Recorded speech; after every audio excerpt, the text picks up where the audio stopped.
केसर के गंध लेके कि पुरवा चलल रहे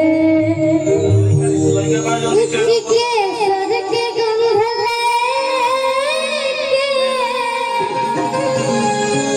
पुरवा चलल रहे कि देखनी कितना हरा घरवा के जियो बेटा जियो।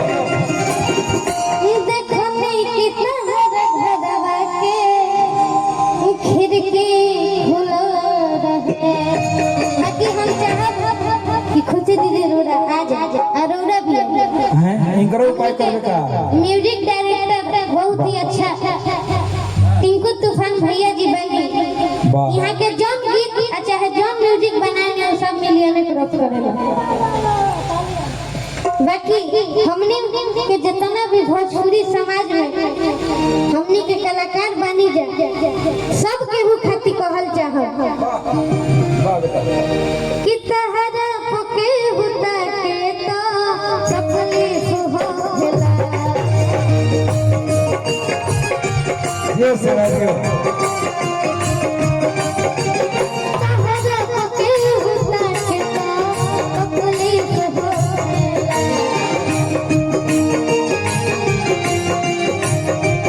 ई लाइन एगो भाई अपना भैया से कहता आ चाहे एगो भाई अपना दीदी से कहता चाहे एगो दीवाना अपना दीवानी से कहता।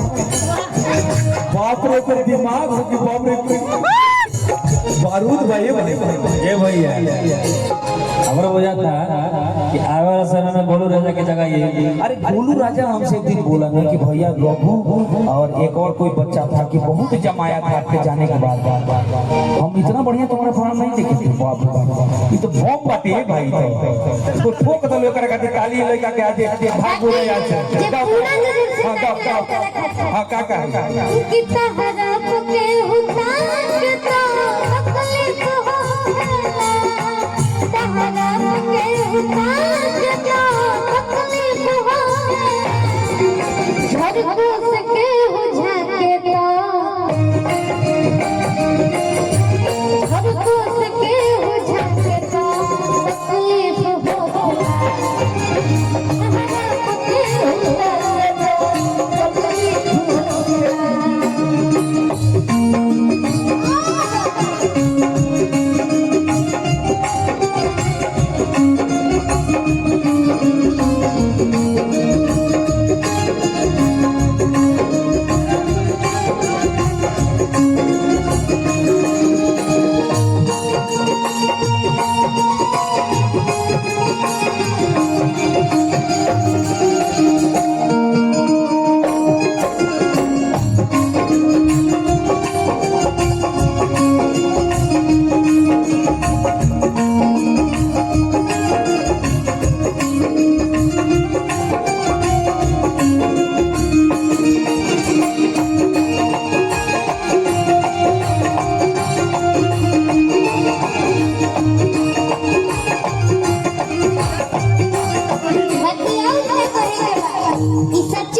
हम अपना बारे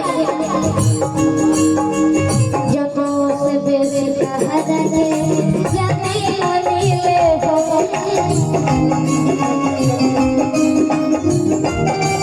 हमारे गुरु ये जरा के संगीत लेके हमारे अंगुली धोके चलैले बानी हमारे गुरु अंजन बाबा जी बानी एक बार हम चाहब कि रउरा आ जाए मंच पर जब से बेसी तहरा के जाने अनिले हो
जी आ गए। ये आज